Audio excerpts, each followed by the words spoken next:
It's stand and deliver for Stranraer. Hot stuff for Brechin at Ibrox. Aberdeen could be stung by the Wasps. And what the Cup's really all about.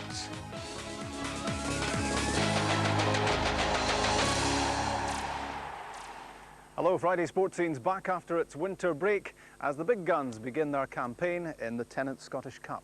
Celtic set out on what they hope will be the road to Hampden here at Stair Park, Stranraer on Sunday. In 4 months' time, the Cup winners will have their name inscribed on this old trophy.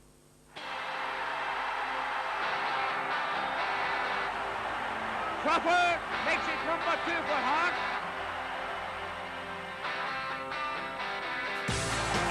I've never seen such a bunch of sandboys.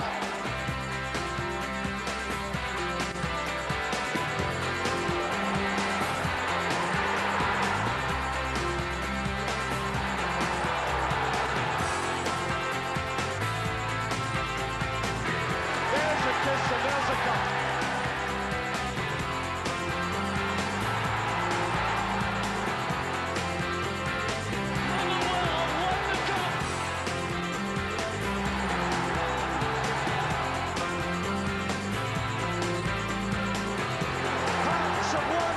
Scottish Cup. Rangers take delivery of the Tennant Scottish Cup. Cup romance is alive and well and will be buzzing around this dressing room shortly before 6 o'clock on Sunday. Second Division Stranraer have no earthly right to think they can compete with all-conquering Celtic, but the Scottish Cup does strange things to the supposed underdogs, and the minnows of this particular tie are clinging to the hope that they can deliver a cup upset. Stop, whoa, yes, wait a minute, Mr. Postman. Wait. Oh, is that you, Keith? That's all, Ricky. How are you going to get on this big game on Sunday? Oh, hopefully we'll manage a victory, Ricky, and I'll be pushing these letters through your letterbox on Monday. Cheers, Ricky, thanks. Keith is Keith Knox, Stranraer defender, and Stranraer postie, who's walked the Old Firm path before. The record's not too bad. The last game we played with Stranraer was just before I moved to Clyde. We played Celtic at Parkhead and got beat 1-0. Unlucky on the day not to get a result out of the game. And I've had a couple of other games that have been very close with them as well. We played with Clyde against Rangers. We were doing really well for an hour of the game, and unfortunately somebody missed a chance to make it 2-0. Do you know who that was? I don't know who he was at all. I think he emigrated after that game as well. As an experienced man who's played before against Celtic and Rangers, would you be saying to the younger players in the team, go out there and take this in and enjoy it and remember it? Well, that's right. You've got to go and enjoy games like this. As I say, it doesn't matter what age you're on, but especially for the younger ones, if they go out and do really well, there's always a chance of them moving on and maybe get playing at a higher level. So there's no point in going on to the park if they're going to be uptight and fighting to make a pass or fighting to do anything in the game, because it's certainly not helping them. There'll be enough pressure on them with being the big crowd there, which some of them probably not played in front of before. It was hundreds rather than thousands who watched Stranraer beat Dumbarton in the last round of the Cup to set up the tie of their dreams. I would say we could make well over 100,000, which is, as far as I'm concerned, will be a lifeline for the likes of Stranraer. We'll get some money into the bank and we'll not be looking over our shoulder where the next pound's going to come from. And it's tremendous that people coming along and supporting the club on the day, buying tickets as well as on the television and what have you. Yes, there's ground tickets left. You could get them at the social club in the town. A hotline it's been to Stair Park as ticket fever has built up. Right, they're £15 each. Yep. OK, right you are, bye. Tickets have been on sale the last 2 Sundays in Stranraer. The first Sunday was purely to season ticket holders, and on Sunday there it was just to the general public, and both these there was large queues. By the time I arrived, people had been waiting for some time, so it's certainly building up a lot of excitement. Frank McAvenny ended Stranraer's Cup hopes at Celtic Park in 1988. A 1-0 defeat wasn't bad, it could have been even better. We got a penalty late in the game that Bruce Glennon took, and it was saved with the goalkeeper at that particular time. Then late in the game, he had a great chance that he struck the bar with late on, and he emigrated to Canada. Not surprised. On the Saturday after that, you know. But as you say, if we can hold on to a draw would be a lovely result for the club, taking up to Celtic Park. That's where Inverness Cally Thistle gave Celtic the shock of their lives, and it encourages Stranraer to have a go. I don't think there's much point in just sitting in. If you're sitting in, that'll suit Celtic, because they'll get enough chances in the game without you sitting in and giving plenty of the ball. I think we've got to go and attack them and try and get at them and see if we can create a few chances and get a goal up, hopefully in the last minute, and go on and win the game. The humble surroundings of the away dressing room are not exactly what the stars of the Celtic side are used to, and inside the ground the atmosphere will be alien to them as well. Players used to a 60,000 crowd at Celtic Park will find themselves here in Stranraer lining up in front of a crowd of just over 5,000. Not a problem for Henrik Larsson, as he's proved in the past, and Scottish football's top scorer.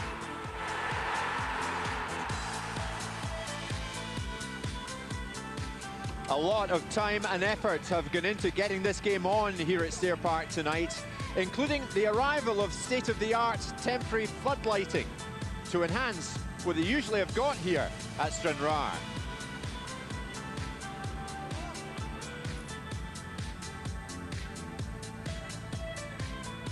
We've got the tie that epitomises the third round of the Tennant Scottish Cup.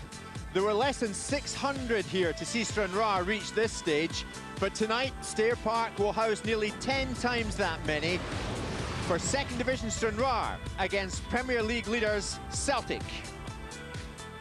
Now it really is what the Cup is all about. A tight ground, a full house, and the potential for a huge Cup shock. It's a far cry from Celtic Park with its 60,000 capacity.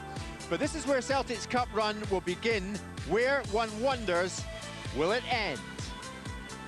Well, think of Scottish Cup shocks and you obviously think of Berwick Rangers in 1967, beating Rangers by 1-0. The magnitude of that result was topped in the eyes of many last season by Inverness Caledonian Thistle's defeat of Celtic. So can Stranraer add their name to the list of minnows who put one of the old firm to the sword? Charlie Nicholas is with me here at Stair Park. You have fond memories of this place, I believe. You played here, what, when you were 16? 16, I played a friendly game here for Celtic Setting Spring, and it really surprised me, even when I was a young man, how tight this pitch really is.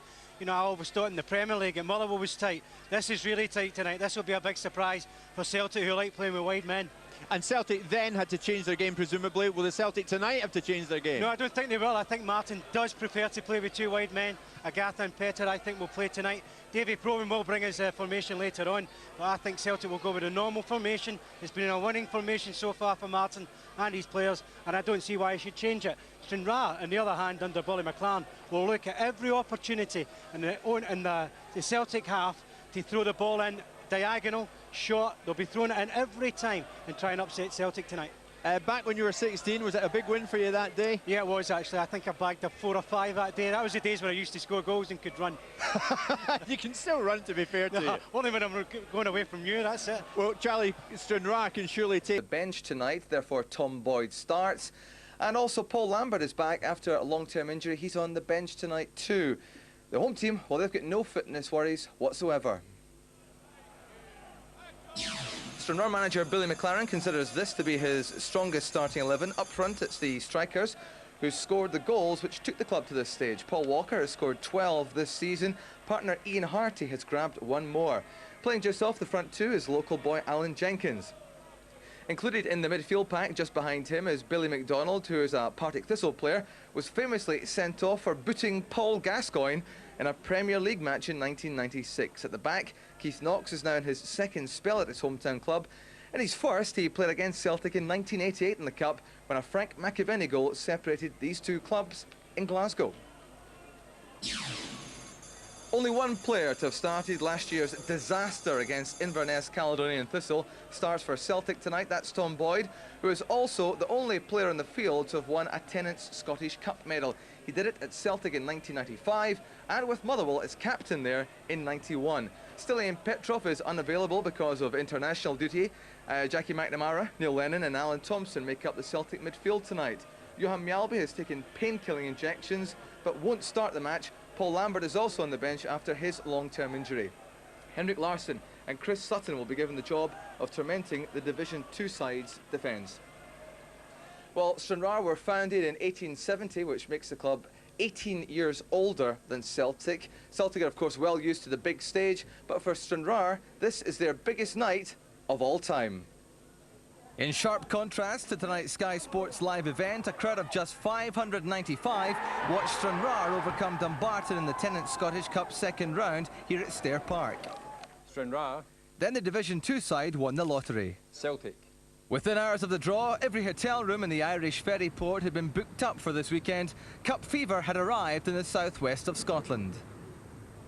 It was unbelievable when it came through that Stranraer versus Celtic. There was a tremendous feeling that I got that the chance to play such a big club. I was quite happy with the home draw. We knew that we would get a full capacity crowd, and that was going to be a lot of money as well. And it also was helping the town area with all the shops and what have you to get a bit of revenue too. Work to bring this tidy little ground up to big match standards has seen gantries built for Sky Sports cameras. Fencing has been improved along with floodlighting. There was no need to build up confidence amongst local fans. Well, we hope not to concede any goals to them. I mean, Inverness conceded a goal, so hopefully we'll keep the score down. I would hope we would win here, but the replay would be all right. It'll be hard. We'll be there rooting for them. Well, Stranraer's got a couple of good strikers. They're maybe not very big, but they can go. Only two of Stranraer's players live near the ground. Most are based some 80 miles north in Glasgow, where the part-timers hold their twice-weekly training sessions. Take it as any hard game, that's what we've been told to do. The manager's been speaking to us about it, just to do what we can, perform as we can. And as we said, we're speaking about it, and we're not just there to make up the numbers, we're there to try and cause an upset, hopefully, and any sort of result for us is a bonus. But you're a lucky boy to be playing this game, aren't you? Well, I got sent off actually in the last round of the Scottish Cup, and I automatically thought that I was suspended and I couldn't play. And then, as I was speaking to, I think the chairman was speaking to me last week, and he was telling us that because it was violent conduct, had it been for anything else, I wouldn't have been able to play, but because it was for violent conduct, I'm okay to play against Celtic. 36-year-old Keith Knox is now in his second spell at Stair Park. Knox always delivers the goods for Stranraer. Well, he is the local postman. It's been unbelievable. The last couple of days walking about, trying to get around my deliveries has been unbelievable. The boss has been getting on my back because I've been in late off my deliveries. Everybody's interested in the game, everybody's trying to get tickets. So it's going to be a good day for them, and I'm glad to see they've kept the game here, especially for them, the people that come out and support you every week. Striker Derek Ray is keen to impress. His brother Alex Ray of Sunderland will be watching. I'm looking forward to it very much. It's a big opportunity for the boys to prove ourselves on a big stage like that. And the last couple of weeks, a lot of phone calls for tickets, and it can't come quick enough, basically.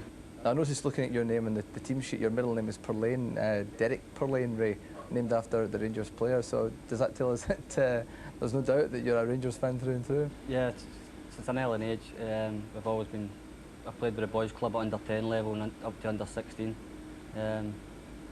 You could say that, that's right, yeah.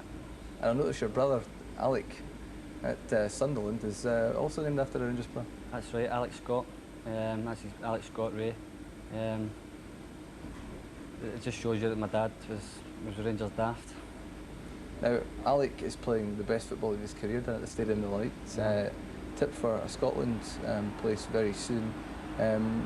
What about you? Is this the form of your career at the moment, or at least the biggest match of your career? But by far. Should be a full house against Celtic.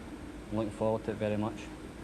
I played at a bigger crowd at the Glasgow Cup final with Rangers, which was 10,000 there. In terms of first team football, this is the biggest. Derek Ray there speaking to David Tanner. Derek, on the bench tonight for Stranraer, it's Stranraer against Celtic here at Stair Park. It's their night, it's a big night for Stranraer, Charlie. Not surprisingly, every player to a man, they're up for it. What about the goalkeeper, Mark McGowan? He could be a very busy boy here tonight. Well, I would expect so, and I think he's expecting and hoping so in certain ways. You know, I think he's a fella who's been about, but he's still in Albion. I think we'll hear maybe David Probin tell us earlier that he knew him from his Celtic days. So, you know, he's been about, he's experienced enough, and I think he'll be reliable enough. This is a team I know their manager a little bit more than probably I know some of their players, but you know, there's plenty of fighting them, plenty of stealing them, and I think they're relying each other fine tonight. I think they're looking forward to this. McGowan's got to hope the lads in front of him, Charlie, do him a turn and keep it together in the opening stages.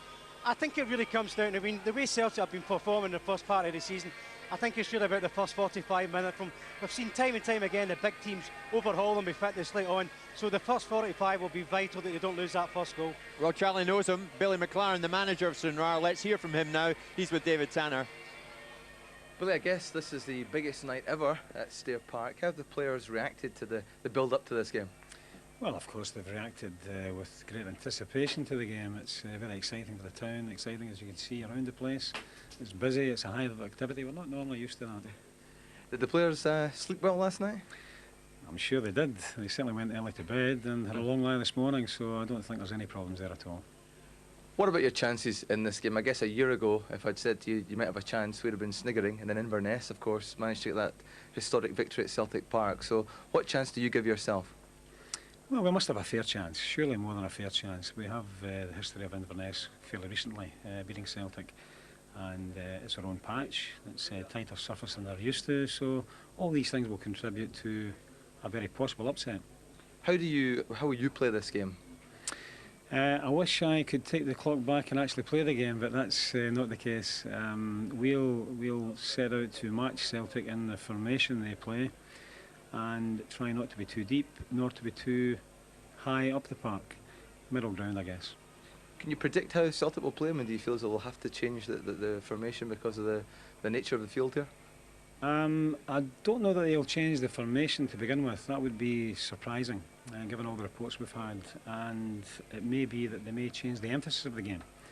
As far as the formation is concerned, that'll be interesting to see. I don't expect so. Is it going to be a bruising encounter, would you suggest? Well, I don't think we can afford to sit back and watch pretty patterns in front of us. And if that's the interpretation towards bruising, then we have to be able to compete.